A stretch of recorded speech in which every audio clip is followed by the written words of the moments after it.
बस एक ही सावधानी रखना कि जो गाय का गोबर लो तो वो देशी गाय हो तो अच्छा होगा, और धीरे धीरे मेरी बात मानो तो जर्सी गाय बेचते जाना, देशी लेते जाना, क्योंकि ये जर्सी गाय के दूध में दम नहीं है।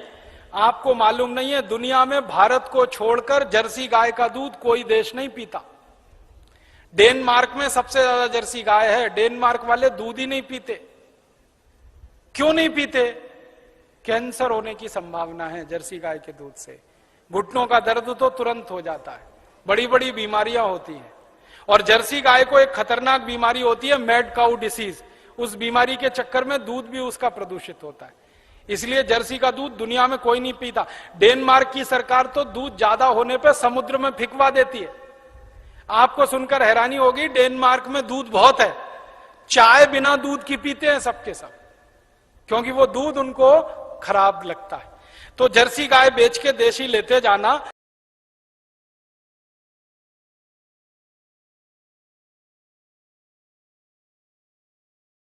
वर्षों से मैं भारत देश की कुछ समस्याओं पर अभ्यास कर रहा हूं। उनमें से ये एक समस्या है जो गोहत्या की है।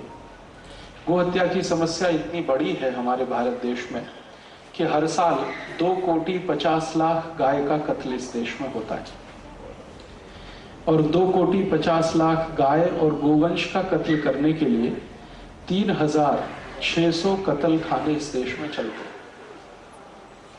भारत सरकार के रजिस्ट्रेशन से चलने वाले ये कत्ल खाने 3,600 के आसपास हैं। बिना रजिस्ट्रेशन चलने वाले जो कत्ल खाने हैं उनकी कोई माहिती सरकार के पास नहीं है। एक बार मैंने भारत सरकार के कृषि मंत्रालय को, जिसके अधीन में पशु मंत्रालय भी आता है, पशुधन विभाग आता है, उनको एक खत लिखा था, पत्र लिखा था, और उनको ये पूछा था कि जो रजिस्टर्ड कत्ल खाने हैं जिनका सरकार ने अनुमति पत्र दिया है उनकी संख्या 3,600 है, अनरजिस्टर्ड कितने हैं?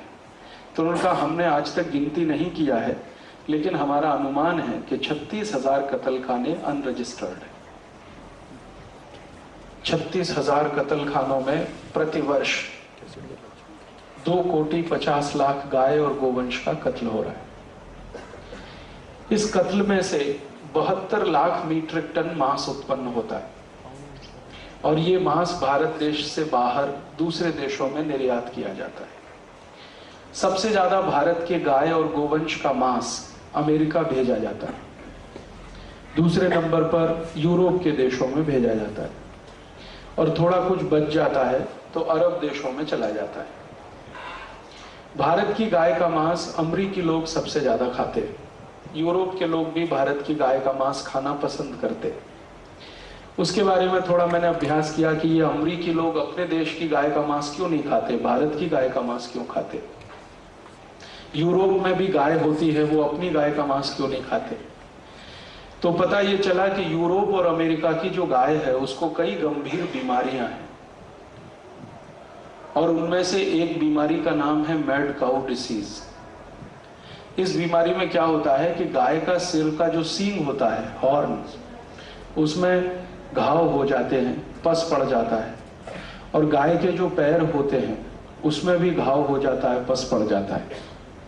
तो सामान्य रूप से अमेरिका और यूरोप की गायों को ये बीमारी रहती है, और इस बीमारी का मांस, माने इस बीमारी से प्रभावित गाय का मांस कोई खाए तो कोई व्यक्ति को इससे भी ज्यादा गंभीर बीमारी होने की शक्यता है। इसलिए यूरोप और अमेरिका के लोग आजकल अपने देश की गाय का मांस कम खाते हैं।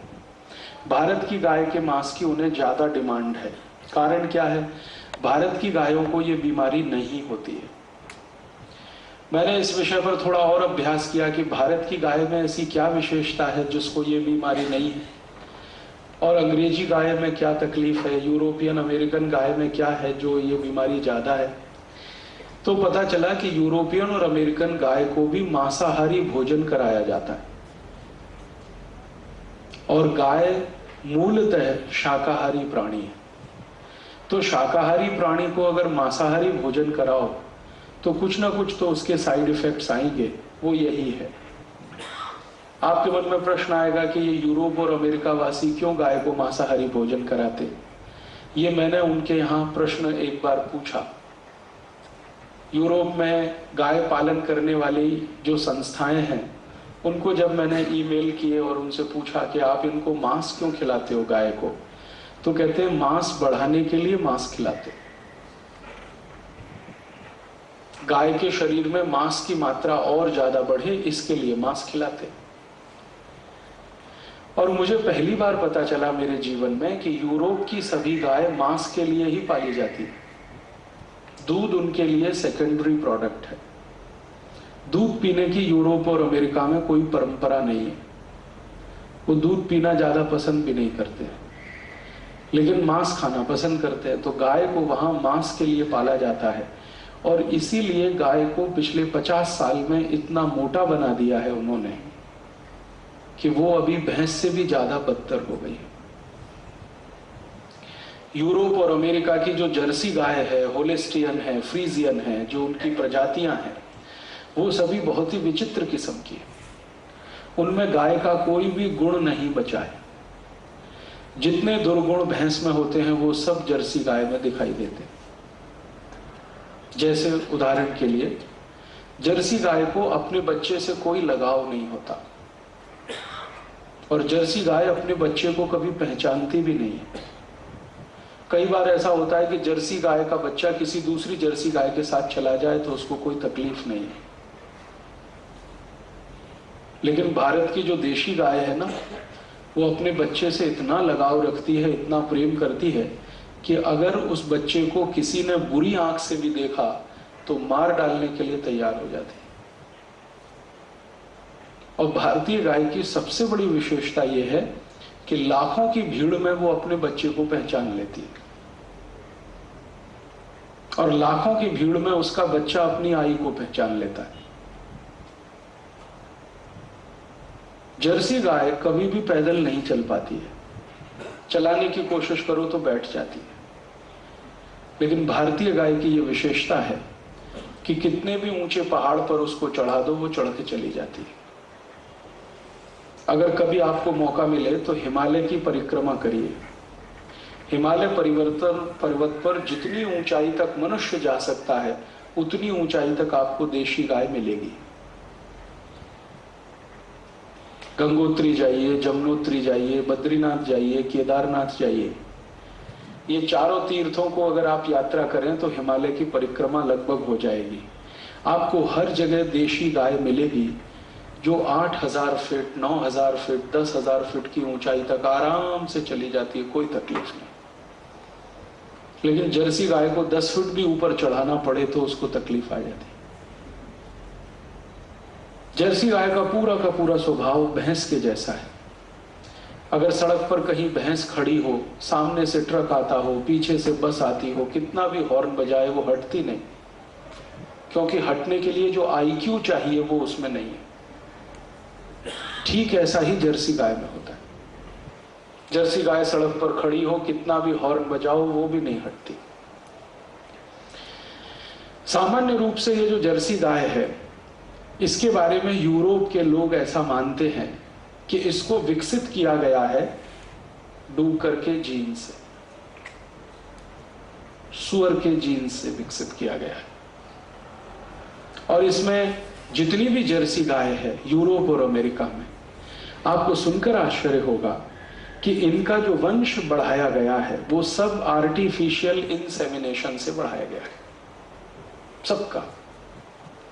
और आप जानते हैं कि आर्टिफिशियल इंसेमिनेशन में ये गुंजाइश है कि आप चाहें तो घोड़े का जीन्स उसमें डाल दें, आप चाहें तो डूकर का डाल दें, सुअर का डाल दें, कुछ और जानवरों का भी डाल सकते हैं। और आर्टिफिशियल इंसेमिनेशन से ही उसको गर्भवती बनाया जाता है। ये उनके यहाँ पिछले 50 साल से चल के आता है। यूरोप और अमेरिका के जो भोजन विशेषज्ञ हैं, न्यूट्रिशनल एक्सपर्ट्स जिनको माना जाता है, वो सभी कहते हैं कि अपनी गाय, माने यूरोप और अमेरिका की जर्सी गाय का भोजन अगर करें तो 15 से 20 साल में कैंसर होने की शक्यता, डायबिटीज तो सबसे जल्दी होता है, arthritis, rheumatoid arthritis, osteoarthritis, asthma, bronchial asthma, ऐसे 48 रोग होने की सबसे ज्यादा संभावना है। यूरोप और अमेरिका की गाय का मांस खाओ तो अब वहां पर एक अभियान चल रहा है यूरोप और अमेरिका में। वो अभियान यही है कि उनके देश में जो गाय है उसका मांस कम से कम उपयोग करो, और भारत जैसे देश में जो सुरक्षित गाय है इसका मांस ज्यादा से ज्यादा खरीदो। तो भारत सरकार के साथ यूरोपियन कमीशन ने और अमेरिका ने एग्रीमेंट साइन किया हुआ है। उस एग्रीमेंट के साथ हर साल हमारी सरकार 72 लाख मीट्रिक टन मांस यहां से गाय और गोवंश का भेजती है, और उसके लिए 2.5 करोड़ गाय को हर साल इस देश में कट जाना पड़ता है।